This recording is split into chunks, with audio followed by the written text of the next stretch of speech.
Assalamualaikum warahmatullahi wabarakatuh. Bagaimana kabar hari ini? Mudah-mudahan teman-teman dalam keadaan sehat walafiat ya. Saya doakan yang sedang sakit segera sembuh ya. Oke, banyak bunda-bunda, banyak ibu-ibu, banyak orang tua yang bertanya, kapan anak boleh minum susu UHT? Minum susu kotak cair ya. Sebenarnya susu UHT itu sehat-sehat aja loh dan punya banyak manfaat. Tapi kapan ya sebaiknya anak minum susu UHT? Adakah batas usia minimal untuk anak mengkonsumsi susu UHT? Sebelum kita ngobrol lebih jauh, alangkah sebaiknya kita mengetahui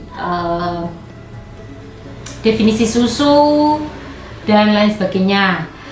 Susu merupakan salah satu minuman yang penting bagi pertumbuhan anak karena merupakan sumber kalsium, vitamin A, dan vitamin D.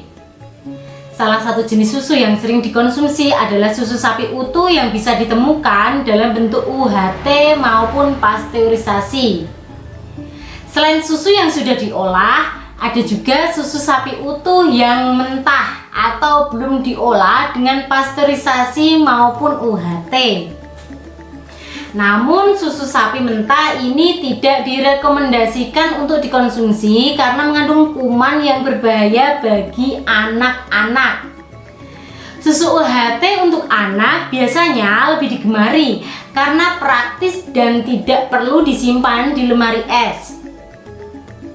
Kandungan susu UHT terutama protein dan kalsium merupakan nutrisi yang sangat penting untuk menunjang pertumbuhan gigi dan tulang anak. Memiliki kandungan nutrisi, bolehkah susu UHT diberikan pada anak semua usia? Untuk usia ideal anak boleh minum susu UHT itu berapa tahun sih atau berapa bulan sih? Susu UHT tidak dikonsumsi oleh anak semua usia. Konsumsi susu sapi utuh sebaiknya dimulai ketika anak sudah mencapai usia 12 bulan atau 1 tahun ya bunda. Artinya bayi di bawah usia 1 tahun tidak boleh mengkonsumsi susu UHT. Berikut ini adalah beberapa alasan susu UHT harus dikonsumsi anak yang berusia mulai dari 1 tahun. Yang pertama, karena bayi belum mampu mencerna susu sapi utuh dengan sempurna. Hal ini dapat menyebabkan iritasi pada saluran pencernaan bayi. Ketika sudah teriritasi, maka kemungkinan terjadi perdarahan tidak kasat mata dan menyebabkan bayi kurang darah. Risiko perdarahan di saluran pencernaan bayi 40% akibat minum susu sapi utuh sebelum menginjak usia 1 tahun. Jadi angka persentase untuk perdarahan saluran pencernaan bayi lumayan tinggi karena sebesar 40%. Kemudian susu sapi utuh memiliki kadar protein dan mineral yang terlalu tinggi untuk anak di bawah 1 tahun. Jika kadar protein dan mineral dalam tubuh berlebih, maka harus dibuang melalui kencing. Kondisi ini membuat beban ginjal meningkat. Ketika bayi kekurangan cairan dalam jangka waktu yang panjang, baik itu akibat keringat atau kencing terlalu banyak, risiko dapat mengalami dehidrasi yang meningkat ya, dehidrasi berat yang meningkat. Susu sapi utuh yang belum difortifikasi memiliki kadar zat besi, vitamin C, dan vitamin E yang rendah, sehingga bayi memiliki resiko kekurangan zat gizi ini ya. Pada jangka panjang, bayi berisiko mengalami anemia akibat defisiensi zat besi, apalagi jika terjadi perdarahan saluran cerna seperti yang tadi saya sebutkan. Susu sapi tidak memiliki kadar DHA yang cukup untuk perkembangan otak bayi. WHO juga menyarankan agar bayi diberikan ASI secara eksklusif, yang artinya hanya ASI saja tanpa campuran cairan lain termasuk air putih dan susu sapi selama 6 bulan dan dilanjutkan hingga usia 2 tahun. Bayi diberikan ASI hingga minimal 1 tahun ya. Apabila terdapat kondisi ASI tidak dapat diberikan kepada bayi, jangan diganti dengan susu UHT.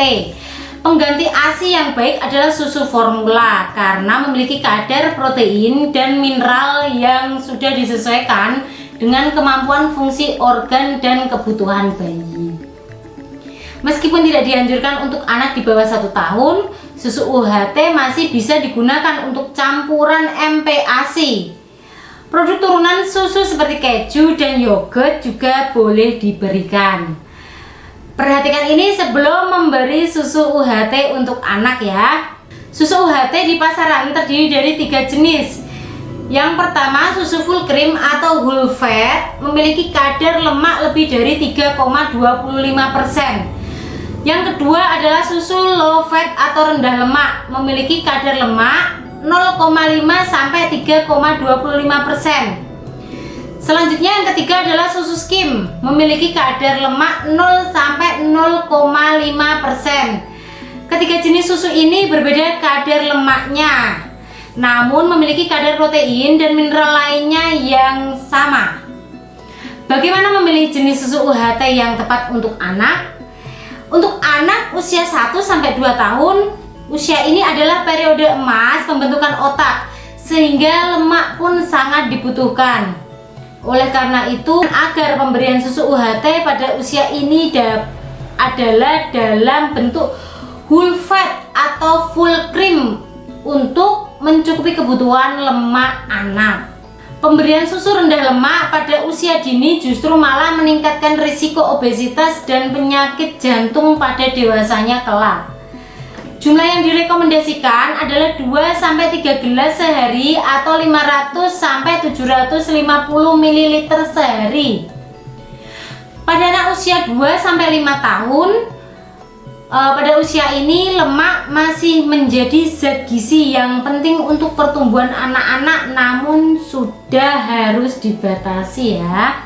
Memberikan susu rendah lemak atau susu skim terutama pada anak yang berisiko obesitas saja ya.